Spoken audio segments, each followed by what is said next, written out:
À l'occasion de la Journée internationale des droits des femmes, nous clôturons notre série de 3 podcasts.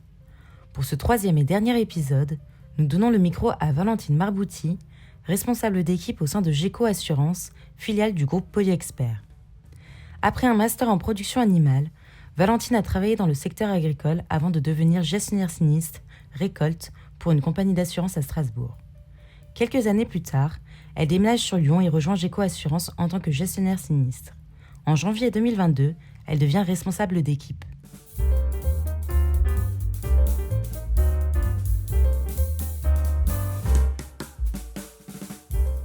Concernant les missions de mon poste de responsable d'équipe, on va être sur de l'accompagnement quotidien des équipes au niveau de la gestion, donc que ce soit du suivi RH sur de la présence, mais surtout sur du suivi d'activité. Donc ça, c'est vraiment le cœur du métier, c'est accompagner l'intégralité de nos gestionnaires à répondre aux objectifs que le client nous fixe. C'est à nous d'accompagner les gestionnaires à répondre à cet objectif en fixant des objectifs individuels et en les accompagnant en collaboration étroite avec notre référente technique sur des aides techniques pour les amener à évoluer sur leur performance, que ce soit qualitatif et quantitatif, pour vraiment répondre aux attendus de notre client.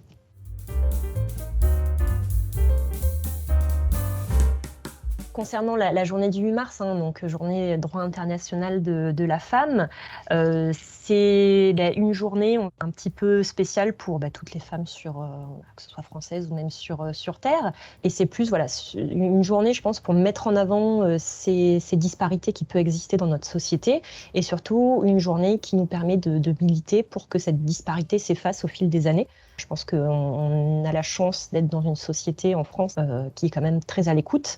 C'est pas le cas dans d'autres pays du monde. Et voilà, je pense que c'est important de pouvoir, entre guillemets, appuyer la voix des femmes sur une journée en particulier.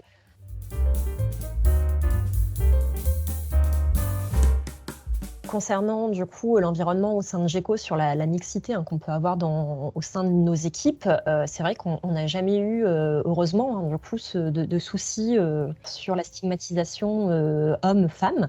C'est vrai que moi, en tant que responsable d'équipe féminine, j'ai à gérer au quotidien des hommes et des femmes. J'ai eu la chance qu'il n'y ait jamais eu de soucis sur quand je m'adresse à mes gestionnaires masculins ou quand je m'adresse à mes gestionnaires féminines.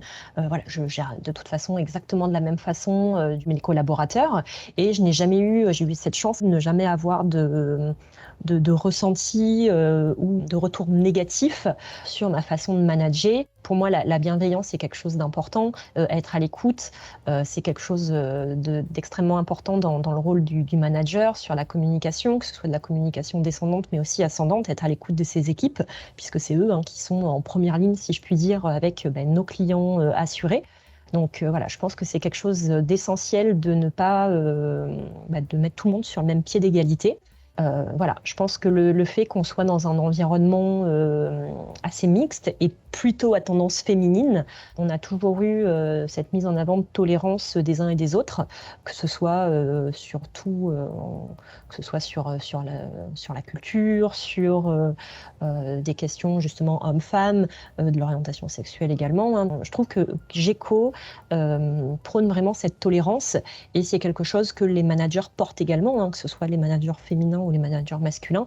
Et je pense que c'est des valeurs qui est importante de porter aujourd'hui dans la société dans laquelle on évolue.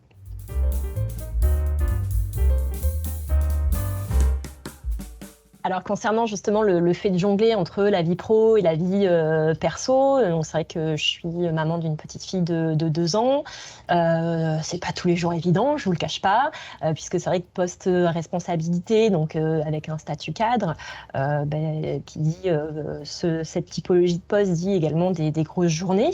Après, j'ai la chance d'avoir un compagnon qui est très investi également sur l'éducation de notre fille, qui est aussi très investi dans la vie entre guillemets personnelle, sur les tâches ménagères notamment, qui prennent également une part de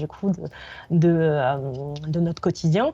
J'ai la chance d'avoir un équipier sur qui je peux compter, et ça, je pense qu'aujourd'hui, c'est ma force, et je pense que c'est important d'avoir c'est grâce aussi à ça que j'ai cet équilibre-là entre vie perso et vie professionnelle.